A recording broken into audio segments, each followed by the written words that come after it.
Hakikaten yani söze nereden nasıl başlayacağımı bilemiyorum. Müslümanların içerisinde bulunduğu bu acı durum en çok bizleri o üzüyor. Yoksa ben sürekli öğrencilerime de şunu söylüyorum. Vallahi diyorum o Gazze'deki mümin muvahhidler bizlerden daha şanslıdır. Allah yolunda Allah'ın dini zelil olmasın, vatanları Siyonistlerin pençesi altında her şeyin yok edildiği bir duruma gelmesin diye her şeylerini feda ediyorlar. Bizler ne yapıyoruz? İslam alemi ne yapıyor?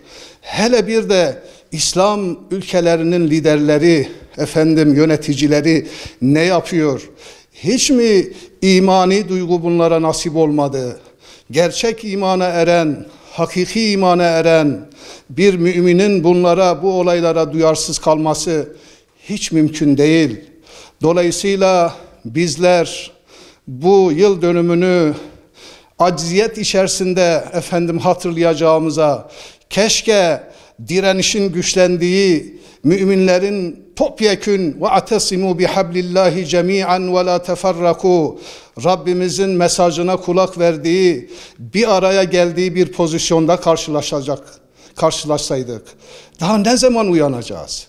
Daha ne bizi yan yana getirecek, ümmet bilincini bizlerde hakim kılacak? Bakınız, bölge problemlerine bir bakınız. Nelerin peşindeyiz? Nelerle uğraşıyoruz? Camiamız, müminler nelerle uğraşıyor? Daha aramızdaki tesanüdü, dayanışmayı, aramızdaki kin ve nefreti kendi aramızda kaldıramamış zayıf bir pozisyondayız. Bu olaylar aslında en çok bize bir hatırlatma yapması lazım. Ne yapıyorum ben? Nefsi galeyanlarıma, rehavetime düşkün olmuş, yarın hiç mi ölümü düşünmüyorum?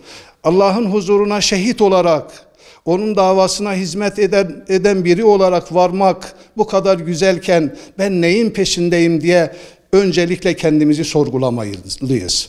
Aramızdaki tefrikaları kaldırmalı, aramızda gerçekten yanlış düşünen insanları bu konularda uyarmalı. Hele ilim ehli, ilim erbabı insanlar olarak mesuliyetimizin kat kat fazla olduğu idrakine varmalıyız.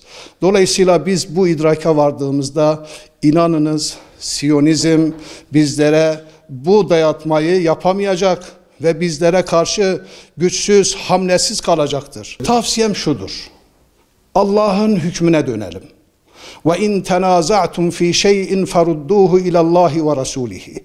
Aramızdaki ayrışmayı, uzaklaşmayı kaldırarak topyekün şu zulme karşı, zalimlere karşı ABD, İsrail ve işbirlikçileri, bütün Batı, Rabbimiz Kur'an-ı Kerim'de zaten bizleri uyarıyor.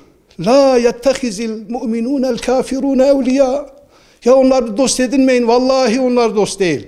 Onlar müminlerin kuyularını kazan zalimlerdir. Bakınız kendi aralarında ne kadar bir araya gelip dayanışma içerisindeler. Haksız olduğunu bilmiyorlar mı? Vallahi biliyorlar. Ama İşte müminlere karşı olma noktasında hepsi yan yana geliyorlar. Bizler de bu şuura varıp, liderlerimiz bu şuura varıp, Filistin davası benim şahsi davam değil diyerek uzaklaşan zalim liderlere karşı halkın cephe alması lazım. Gündeme getirmeyen ve insanları uyutan, Ürdün'ünden, Arabistan'ından, diğer ülkelerden bütün bu zalim liderlere karşı halkın uyanık olup bir direniş içerisinde aslında onların iktidarlarına son vermeleri lazım. Ve müminler arasındaki tesanüdü, dayanışmayı, ümmet bilincini yayacak bütün hamlelere de destek olmalıyız. Tefrikayı bırakmalıyız. Aksa tufanı Gazze'li kardeşlerimiz gerçekten büyük ve şanlı bir direniş gösterdiler. Hatta ben kendi kendime diyorum ki Akif bugün hayatta olsaydı herhalde onlara Bedir'in aslanları ancak bu kadar şanlıydı diyebilirdi, derdi. Neden? Çünkü bütün yokluklara rağmen sudur, elektriktir, internettir, her türlü boykota rağmen hala direniş gösteriyorlar ve Mescid-i Aksa'nın işgal edilmemesi için çaba gösteriyorlar. Tabii buna bütün Müslümanların şu anda destek olduklarını görüyoruz ama yürekten destek olmaları gerekiyor. Yani destek sadece sözle, lafla olmaz. Uygulama da çok önemlidir. Maalesef bugünkü Müslümanların en büyük eksiği vahdet ve ittifaktır. Şöyle bir tarihe baktığımız zaman Hristiyan ve Yahudiler birbirlerinin can düşmanı iken, hatta Kur'an-ı Kerim onlarla ilgili ve kulubuhum şetta diyor. Onların kalpleri paramparçadır. Ama şu anda o ayrılıkları bırakmışlar. Birlik, beraberlik içerisinde Müslümanlara karşı hedef almışlar Müslümanları. Müslümanlara karşı her türlü kötülüğü yapıyorlar.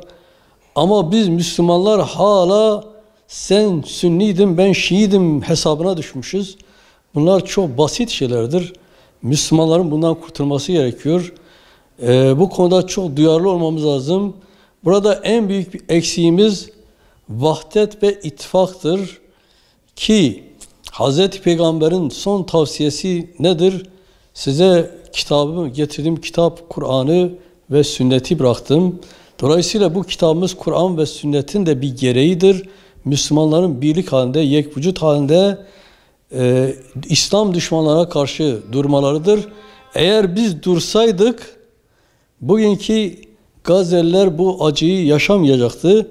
Hatta bu acı gitgide yayılıyor. Lübnan topraklarına da girmiş. Onun için çok büyük bir duyarlılık göstermemiz lazım.